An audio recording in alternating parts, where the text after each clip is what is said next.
Agar bisa memahami urusan Israel-Palestina ini, kita perlu tahu sejarahnya dulu. Kekeliruan orang pada umumnya adalah mengira bangsa asli Palestina itu adalah Arab Muslim, padahal faktanya bukan.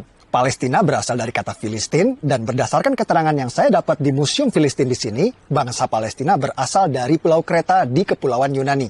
Mereka berlayar dari Pulau Kreta Yunani dan menetap di tanah yang kita kenal sekarang dengan nama Palestina. Jadi bangsa Palestina aslinya bukan Arab Muslim, tapi orang Yunani kuno. Waktu bangsa Filistin kesini dari Yunani, daerah ini dulu belum bernama Palestina. Daerah ini dulu masih bernama Kanaan atau Tanah Kanaan. Apakah waktu itu sudah ada bangsa Arab dan Yahudi di sini? Jawabannya belum. Bani Israel atau bangsa Yahudi baru datang ke tanah Palestina setelah Nabi Musa meminta kepada Fir'aun Raja Mesir untuk membebaskan mereka dari perbudakan. Setelah terbebas dari Fir'aun, Nabi Musa membawa Bani Israel atau bangsa Yahudi ke tanah yang dijanjikan. Itulah tanah yang kita kenal sekarang dengan nama Palestina.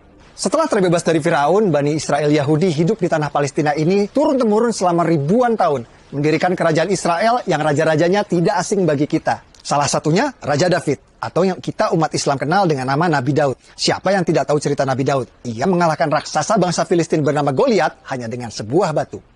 Lalu ada Raja Solomon, anak kandung dari Nabi Daud, atau yang kita umat Islam kenal dengan nama Nabi Sulaiman. Nabi Sulaiman adalah Raja Yahudi yang membangun kuil suci untuk tempat ibadah agama Yahudi yang dikenal dengan nama Kuil Solomon. Yang di belakang saya itu adalah tembok ratapan, tempat paling suci bagi agama Yahudi seperti Ka'bah buat umat Islam. Tembok ratapan ini dulunya adalah bagian dinding dari kuil suci agama Yahudi yang dibangun oleh Nabi Sulaiman. Kuil bertahan 600 tahun sampai ia dihancurkan oleh bangsa Romawi pada tahun 70 Masehi. Lalu karena benci pada bangsa Yahudi, Kaisar Romawi Hadrian merubah nama Israel menjadi Palestina. Nama yang bertahan sampai hari ini. Jadi Kaisar Romawi Hadrianlah yang memberi nama Palestina pada daerah ini. Aslinya daerah ini bernama Tanah Kanaan. Lalu Bani Israel Yahudi datang, namanya berubah menjadi Israel. Kemudian oleh Kaisar Romawi Hadrian, nama Israel diganti menjadi Palestina. Jadi faktanya bangsa Yahudi memang sudah ada di tanah Palestina ribuan tahun sebelum Arab dan Islam masuk ke tanah Palestina. Inilah yang dijadikan landasan prinsip bangsa Yahudi sekarang ngotot mempertahankan negara Israel ini. Lalu kapan Arab dan Islam masuk ke tanah Palestina?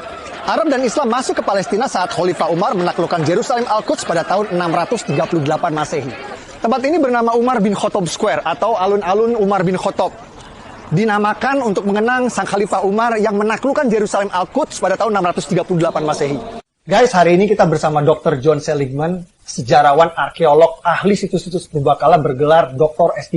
The place of the temple that is built by Solomon in the central part of what is today known as the Temple Mount. The area which today used for prayer is the Western Wall, which is in fact actually an external wall of the Temple Mount itself. Right up until the time of the coming and the entry of Islam into the city of Jerusalem, when Umar enters Jerusalem, he would have mostly found an empty space, and for that reason he builds a small mosque.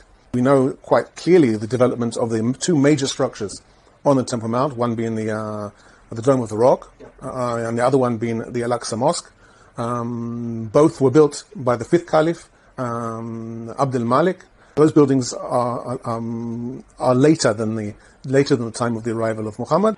Arab dan Islam berkuasa selama 500 tahun sampai kerajaan Kristen Prancis datang. Atas perintah Paus di Vatikan, pasukan Prancis datang menaklukkan Palestina yang kita kenal sekarang dengan istilah Perang Salib.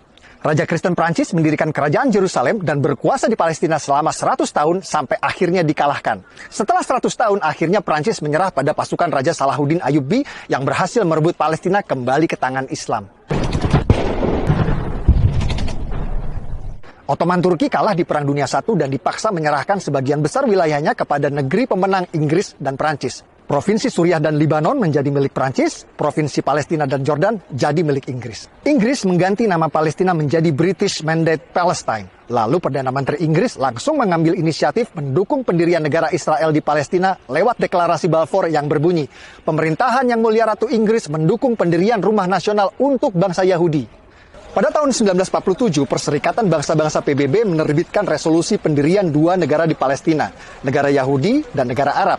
Warga Yahudi langsung menerima tawaran ini dan mendirikan negara Republik Israel. Tapi negara-negara Arab tetangga menolak pendirian dua negara ini dan langsung memerangi Israel. Hasilnya, tepi barat dikuasai oleh Yordania dan Gaza dikuasai oleh Mesir. Jadi yang menggagalkan berdirinya negara Palestina itu bukan Israel, tapi Yordania yang menjajah tepi barat dan Mesir yang menjajah Gaza. Bahkan selama bertahun-tahun, Yordania dan Mesir menolak mengakui kedaulatan Palestina di tepi barat dan Gaza dan menganggap dua daerah tersebut menjadi bagian dari negara mereka. Ini fakta. Negara-negara Arab terus menolak pendirian negara Palestina inisiatif dari PBB.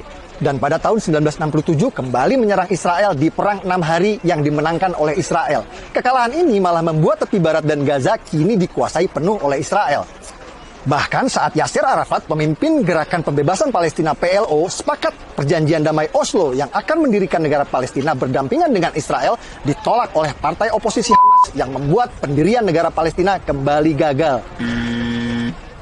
Dulu PBB menawarkan pendirian negara Palestina ditolak, malah dibalas dengan perang.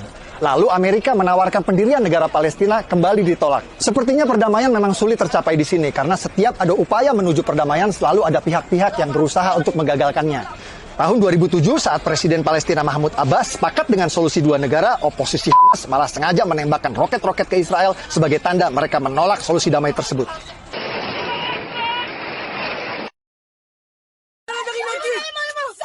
Fakta-fakta yang saya sajikan di video ini adalah hasil investigasi langsung di TKP. Banyak narasumber yang tidak mau tampil dalam video karena alasan keamanan. Saya berharap video ini bisa memberikan penjelasan, membantu menjelaskan bahwa apa yang terjadi di sini bukan seperti yang kita dengar selama ini. Peduli Palestina adalah masalah kemanusiaan. Betul, saya setuju. Tapi jika Anda peduli tanpa tahu fakta, hanya akan membuat Anda mudah dibodohi oleh penipu maling donasi seperti ACT yang sering memutarbalikkan fakta agar uang keluar dari dompet Anda. Kalau menurut Anda video ini bermanfaat, share link video ini di grup WhatsApp Anda. Dengan saya Permadi, dari kota Purbakala, Yerusalem, Al-Quds. Assalamualaikum warahmatullahi wabarakatuh.